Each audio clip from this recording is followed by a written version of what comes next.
Macam tak betul je budak ni.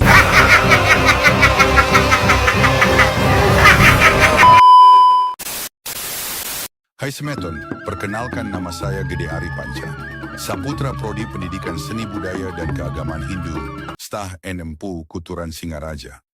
Alasan saya mengikuti Prodi Seni, karena saya memiliki bakat di bidang seni rupa.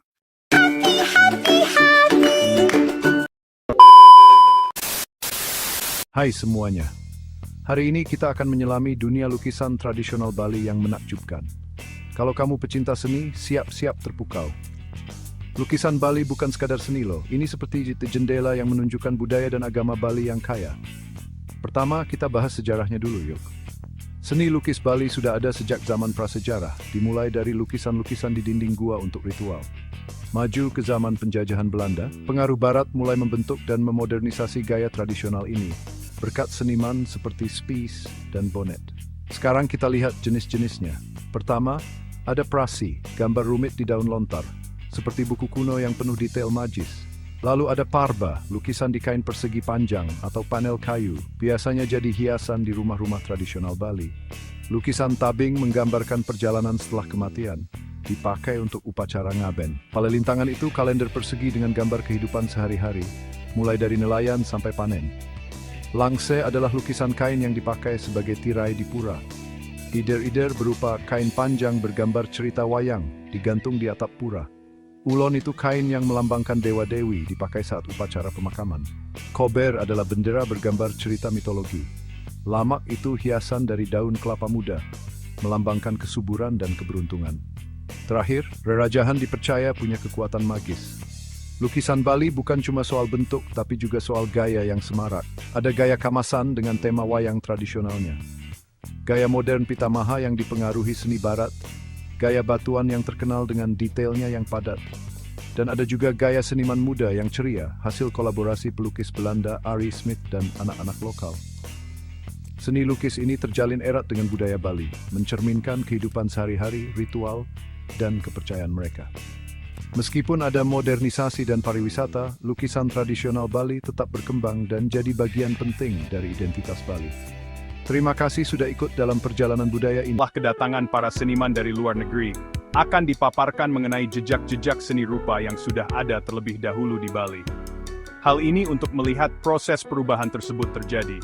Sebelum penjajahan, seni rupa di Bali digunakan untuk kepentingan keagamaan, yaitu agama Hindu, dan untuk kepentingan menghias pura atau rumah-rumah golongan masyarakat dari kasta atas di Bali. Para seniman tersebut bekerja untuk mengabdi atau ngayah. Karya-karya seni rupa tersebut diwujudkan ke dalam bentuk tokoh dewa, pahlawan-pahlawan, wiracarita, dan figur-figur legendaris yang tampil berbusana dengan hiasan rumit, serta menggunakan gelung-gelung, terstilisasi, dan penutup-penutup kepala. Tokoh-tokoh wayang digambarkan dalam bentuk profil, tetapi dengan dua mata tampak di depan, lengan-lengan kurus bersiku-siku, dan dihiasi dengan pola-pola pepohonan, gunung-gunung, kolam-kolam, dan awan-awan. Hai pecinta seni! Hari ini kita akan menjelajahi dunia material patung yang menarik. Yuk kita bahas 4 jenis utama material yang digunakan untuk membuat karya seni yang luar biasa ini. Pertama, ada material lunak. Ini adalah material yang teksturnya lembut sehingga sangat mudah dibentuk. Bayangkan seperti tanah liat, sabun, lilin, dan plastisin. Sempurna untuk detail rumit dan bentuk yang mengalir. Selanjutnya, kita punya material sedang. Material ini tidak terlalu keras, juga tidak terlalu lunak. Pas banget untuk teknik ukir. Contohnya kayu waru, mahoni, kayu randu, dan kayu sengan. Cocok untuk memberikan kesan alami dan bersahaja pada patungmu. Lanjut ke material keras. Nah, ini dia jagoan-jagoan di dunia patung. Material keras seperti marmer, kayu jati, dan kayu ulin menawarkan daya tahan dan tingkat keanggunan yang berbeda. Agak lebih sulit untuk dibentuk, tapi hasilnya sangat memuaskan. Terakhir, ada material core. Material ini digunakan dalam teknik pengecoran, yang membuat proses pembuatan patung jadi lebih mudah. Contohnya pasir, perak, semen, dan gipsum. Cukup cetak, tuang, dan jadi deh. Ingat, teknik yang kamu gunakan akan dipengaruhi oleh material yang kamu pilih.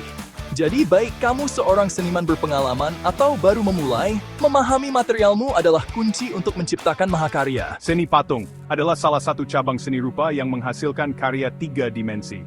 Patung merupakan tiruan bentuk manusia, hewan, atau hal lain yang dibuat dari berbagai bahan, seperti batu, kayu, tanah liat, logam, gypsum, atau semen. Patung memiliki beberapa fungsi, di antaranya estetika, religius, simbolis, dekorasi, monumen. Patung dibuat dengan berbagai teknik, seperti memahat, modeling, cetak, atau rakit.